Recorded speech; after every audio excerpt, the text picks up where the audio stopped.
परमादरणीय धार्मिक सज्जनवृंद, मातृशक्ति।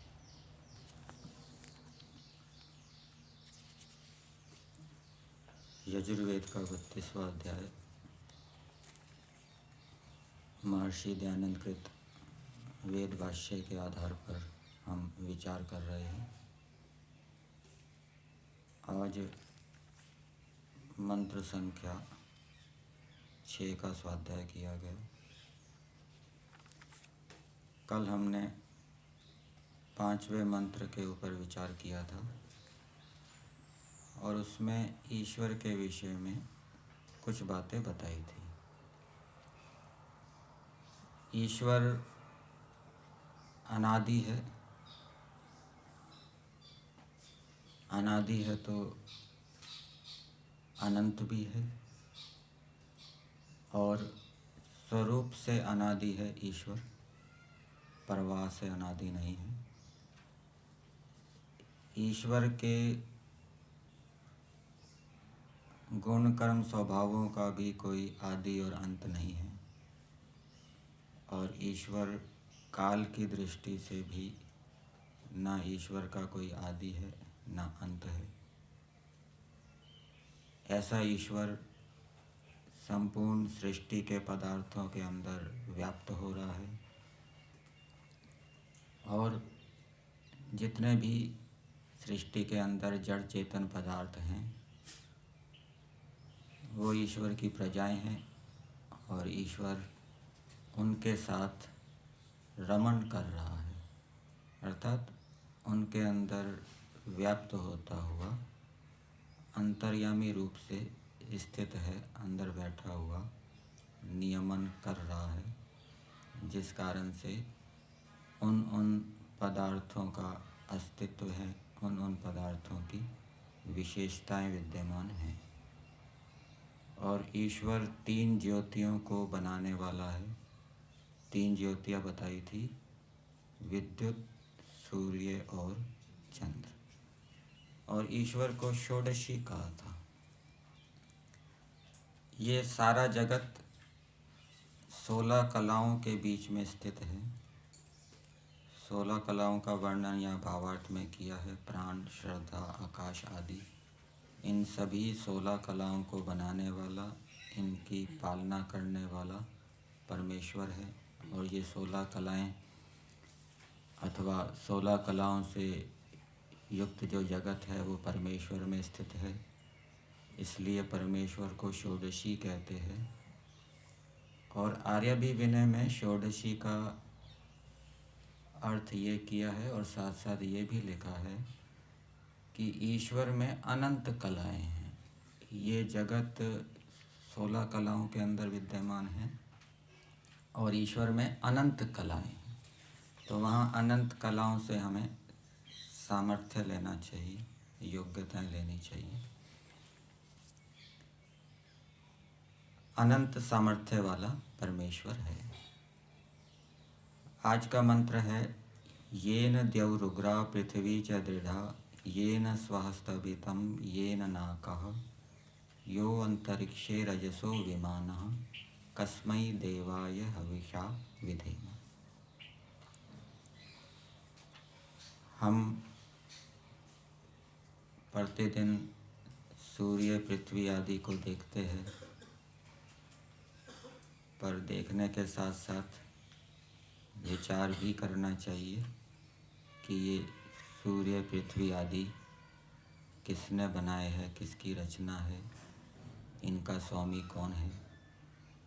तो आज के मंत्र में बताया है कि परमेश्वर के द्वारा येन द्यौरुग्रा, सूर्य आदि प्रकाशवान पदार्थ परमेश्वर के द्वारा बनाए गए हैं। ये द्यौ शब्द दिव धातु से बनेगा, दिव धातु से, जो दीप्ति, प्रकाश अर्थ में, कांति अर्थ में है।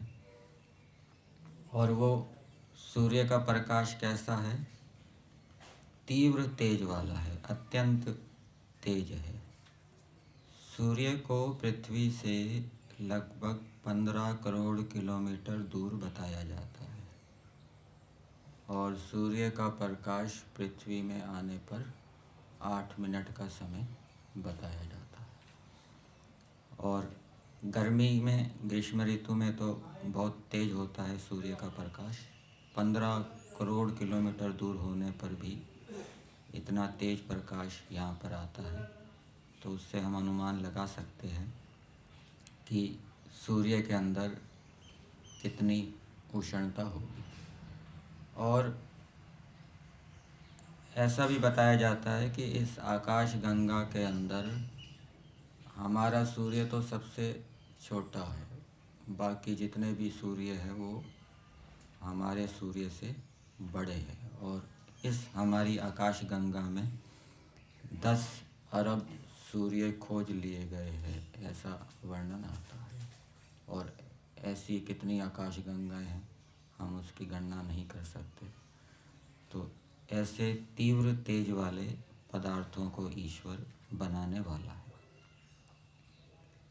पृथ्वी च दृढ़, और ईश्वर ने पृथ्वी को बनाया। पृथ्वी का भार 10 अरब टन को 6600 अरब से गुना कर दो। 10 अरब टन को 6600 अरब से गुना कर दिया जाए, उतना भार पृथ्वी का बताया जाता है। इतनी भारी पृथ्वी ईश्वर ने बनाई है। और ऐसी अनेक पृथ्वियाँ इस आकाशगंगा के अंदर होगी। तो येन देवरुग्रा पृथ्वी च दृढ़ा, दृढ़ा का अर्थ दिया है दृढ़ीकृता। ईश्वर ने इसको दृढ़ बनाया है, पृथ्वी को दृढ़ किया है।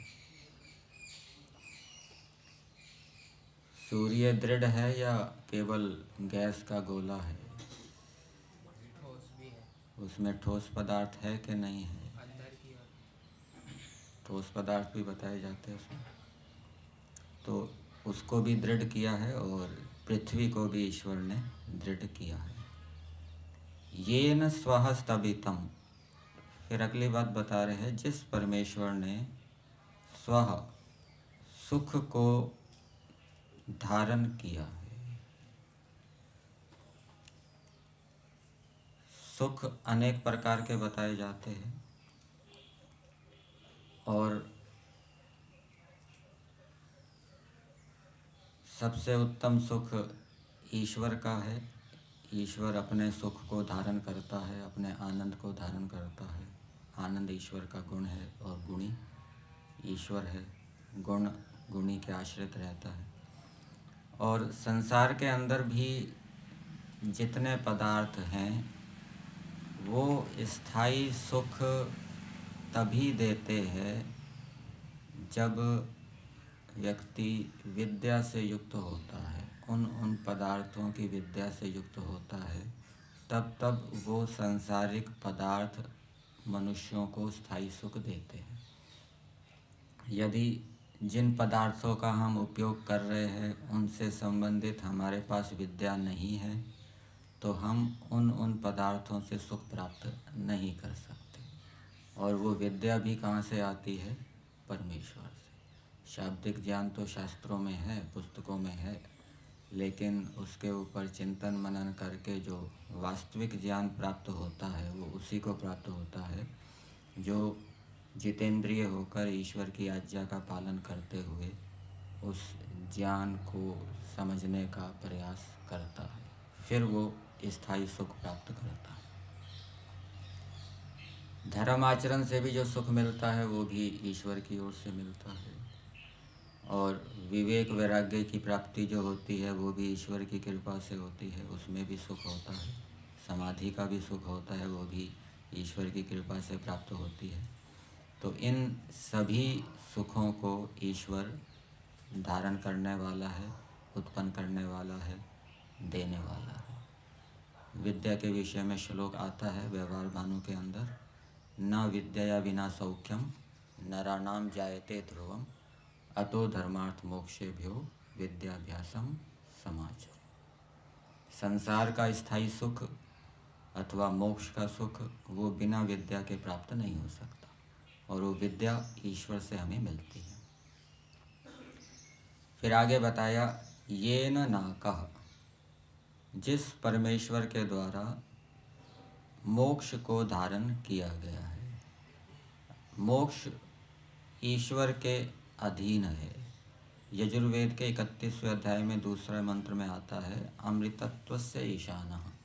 वहाँ पर ईश्वर को अमृतत्व अर्थात मोक्ष का अधिष्ठाता बताया गया है। ईश्वर मोक्ष का अधिष्ठाता है, मोक्ष उसके अधीन है। जिसको ईश्वर योग्य समझता है उसके क्लेशों को दग्ध बीज करके मोक्ष प्रदान करता है। फिर आगे दिया है यो अंतरिक्षे रजसो विमानः, जो अंतरिक्ष में लोक लोकांतरों को विविधम मानम यस्मिन, ये अर्थ किया है। संस्कार विधि में इसका दूसरा अर्थ किया है, जैसे आकाश में पक्षी उड़ते हैं वैसे लोक लोकांतरों का भ्रमण कराता है। यहाँ पर विमाना का अर्थ दिया है विविधम मानम यस्मिन सह। ये विमाना शब्द किसके लिए आया? यो अंतरिक्षे रजसो विमानः, ये विमान शब्द किसका नाम है, किसका विशेषण है? लोक लोकांतरों का है या ईश्वर का है?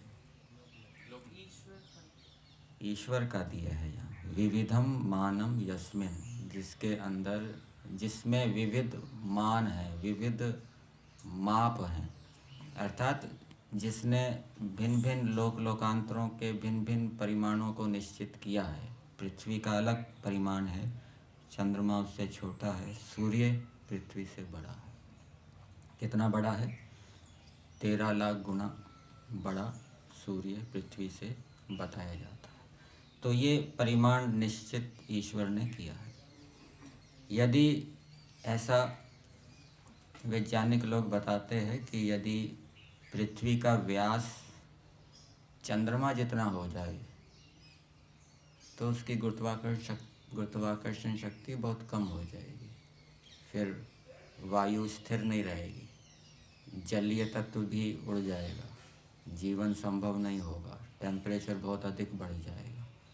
और यदि पृथ्वी का व्यास वर्तमान व्यास से दुगना हो जाए तो गुरुत्वाकर्षण शक्ति बहुत अधिक बढ़ जाएगी, वायुमंडल का स्तर भी बहुत नीचे हो जाएगा और उस कारण से फिर जीवन संभव नहीं होगा। अनेक क्षेत्र बर्फ़ से आच्छादित हो जाएंगे और बीच में अनेक प्रकार के बाधाएं उपस्थित हो जाएगी और यात्रा और संचार की सुविधाओं भी, उनका भी हम लाभ नहीं उठा पाएंगे। और पृथ्वी यदि सूर्य जितनी बड़ी हो जाए तो क्या होगा? उसका परिमाण सूर्य जितना बड़ा हो जाए तो उसके कारण भी वायुमंडल का स्तर बहुत नीचे हो जाएगा और गुरुत्वाकर्षण शक्ति बहुत अधिक बढ़ जाएगी। जो व्यक्ति 1 पाउंड का है वो 150 पाउंड का हो जाएगा और मनुष्य आदि प्राणियों की आकृति गिलहरी जितनी हो जाएगी, ऐसा बताते हैं। तो ये भिन्न भिन्न परिमाणों को, लोक लोकांतरों के परिमाणों को ईश्वर ने बड़ा विचार से निश्चित किया है, जिससे कि सृष्टि सुचारू रूप से चल सके। और दूरी भी निश्चित की। सूर्य यदि निकट हो जाए तो टेम्परेचर बहुत अधिक बढ़ जाएगा, फिर जीवन संभव नहीं होगा। दूर हो जाए तो टेम्परेचर बहुत कम हो जाएगा, फिर भी जीवन संभव नहीं होगा। इसी प्रकार से सूर्य और चंद्रमा की दूरी भी, पृथ्वी और चंद्रमा की दूरी भी निश्चित की गई है। उसके पीछे भी कारण है विशेष। तो ये है रजसो विमानः, जिस परमेश्वर के अंदर विविध मान है, अर्थात जिसके ज्ञान में भिन्न भिन्न लोकांतरों के भिन्न भिन्न परिमाण विद्यमान है। चंद्रमा का परिमाण कितना रखना है, सूर्य का कितना रखना है, पृथ्वी का कितना रखना है, आदि आदि। यहाँ यस्मिन लेंगे जिसके ज्ञान में, ठीक है। फिर आगे दिया है कस्मै देवाय हविषा विधेम। कस्मै ये परमेश्वर के लिए आया है। का अर्थ सुख स्वरूप किया जाता है और का की व्याख्या आपको ब्राह्मण ग्रंथों में प्रजापति को का कहा गया है और प्रजापति से परमेश्वर लिया गया है। तो परमेश्वर जो प्रजापति है और का अर्थ सुख भी किया जाता है, सुख स्वरूप। खा नाम भी परमेश्वर का है। खा का अर्थ क्या होता है? ओम खम ब्रह्म, आकाश जो आकाश के समान व्यापक है, और का सुख स्वरूप होने से। तो ईश्वर सुख स्वरूप वाला है। स्वरूप का अर्थ गुण कर्म स्वभाव होते हैं। यहाँ पर सुख क्योंकि गुण है इसलिए गुण लिया जाएगा। सुख गुण वाला है, ईश्वर में सुख गुण है। जीवात्मा सुख स्वरूप नहीं है। जीवात्मा में न सुख है न दुख है। प्रकृति में सुख भी है, दुख भी है, और तीसरा गुण तमोगुण भी है। सत्वगुण, रजोगुण और तमोगुण, अर्थात उसके अंदर अविद्या को उत्पन्न करने का सामर्थ्य भी है। सुख देने का सामर्थ्य भी है, दुख देने का सामर्थ्य भी है, और अविद्या को उत्पन्न करने का सामर्थ्य भी है। ईश्वर केवल सुख स्वरूप है और उसके अंदर सुख को देने का सामर्थ्य है। तो ऐसे परमेश्वर के लिए कस्मै देवाय स्वप्रकाशाय सकल सुख दात्रे। स्वप्रकाश का अर्थ पहले किया ही था। ईश्वर का जो ज्ञान है वो अपना है, किसी से ईश्वर ने सीखा पढ़ा नहीं है। ईश्वर का कोई गुरु नहीं है, अध्यापक नहीं है। वो ज्ञान उसका अपना स्वाभाविक है, सदा उसके साथ रहता है। और सकल सुख दात्रे, जो समस्त सुखों को देने वाला है। जितने भी सांसारिक, लौकिक और पारलौकिक सुख हैं, उन सभी सुखों को देने वाला परमेश्वर है। ऐसे परमेश्वर के लिए हविषा विधेम। हविषा का अर्थ किया है प्रेम भक्ति भावेन परिचरेम। ये विधेम विद धातु है। विद धातु का विधिलिंग है। जैसे भवेयम, भवेव, भवेम उत्तम पुरुष बहुवचन है। तो विधेम उत्तम पुरुष बहुवचन हो गया, तो कर्ता कौन हो गया? ये वाक्य है कस्मै देवाय हविषा विधेम। इस वाक्य में कर्ता कौन हो गया? वयम करता है। वयम कस्मै देवाय, हम उस सुख स्वरूप देव परमेश्वर के लिए हविषा प्रेम भक्ति भाव से विधेम, उसका परिचरण करें, उसकी सेवा करें। तो इस मंत्र के भावार्थ में दिया है, हे मनुष्यों, जो समस्त जगत का धर्ता,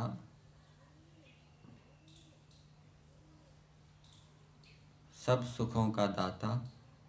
यहाँ पर मंत्र में तो केवल 2 ही उदाहरण दिए हैं, और द्युलोक और पृथ्वीलोक को दृढ़ किया है ऐसा लिखा है। हम यहाँ पर बनाना अर्थ में लेते हैं, लेकिन यहाँ पर भावार्थ में धारण किया हुआ अर्थ लिया है। येन स्वः स्तभितम, मंत्र में दिया है ईश्वर ने सब सुखों को धारण किया है, लेकिन भावार्थ में दिया है ईश्वर सब जगत को धारण करने वाला है और सब सुखों का दाता है, मुक्ति का साधक है।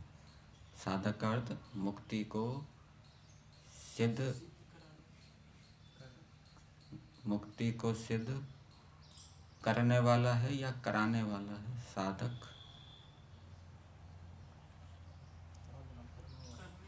साधक किसको कहते हैं? जो योगाभ्यास की सिद्धि में लगा हुआ है, योगाभ्यास की सिद्धि कर रहा है, उसको साधक कहेंगे। और योगाभ्यास की सिद्धि कराने वाले को भी साधक कह देंगे। योग गुरु, जो खुद तो सिद्ध हो गया है, दूसरों की सिद्धि करा रहा है, उसको भी साधक कहेंगे। तो ईश्वर को तो मुक्ति की सिद्धि की आवश्यकता है नहीं, ईश्वर तो सदैव मुक्त है, उसको तो मुक्ति की सिद्धि करनी नहीं है, वो दूसरे जीवात्माओं की मुक्ति की सिद्धि कराएगा। तो ईश्वर मुक्ति का साधक है, अर्थात जीवात्माओं के मोक्ष को सिद्ध कराने वाला है, उनको मोक्ष दिलाने वाला है। और मोक्ष दिलाने के लिए ईश्वर ने ये संसार बनाया है और वेदों का ज्ञान दिया है। भोग अपवर्गार्थम दृश्यम। और जो वेदों के अनुकूल पुरुषार्थ करते हुए मोक्ष के लिए प्रयास करता है, ईश्वर उसकी सहायता करता है और उसकी मुक्ति की सिद्धि करता है। आकाश के तुल्य व्यापक परमेश्वर है, उसी की भक्ति करो। तो जब हम किसी पदार्थ को देखते हैं, कोई बहुत ही महत्वपूर्ण पदार्थ है, कीमती पदार्थ है, और जब उसके स्वामी के साथ संबंध हमारा जुड़ता है कि ये बढ़िया बढ़िया बाग बगीचे किसके हैं, उद्यान किसके हैं, तो उस स्वामी के प्रति हमारा आकर्षण हो जाता है। इसी प्रकार से इस सृष्टि के अंदर इतने महत्वपूर्ण पदार्थ पृथ्वी, सूर्य आदि बनाए हैं, जब हम ये विचार करेंगे कि इनको बनाने वाला ईश्वर है, इनका स्वामी ईश्वर है, तो हमारा आकर्षण इन पदार्थों से हटकर ईश्वर की ओर हो जाएगा, उसके प्रति हमारा प्रेम बढ़ेगा। और प्रेम पूर्वक जब हम ईश्वर की आज्ञा का पालन करेंगे तो अविद्या दूर होगी। प्रेम पूर्वक नहीं करेंगे तो ईश्वर की ओर से हमारी अविद्या दूर नहीं होगी। इसलिए श्रद्धा पूर्वक, प्रेम पूर्वक हमें ईश्वर की आज्ञा का पालन करना चाहिए। यहीं तक।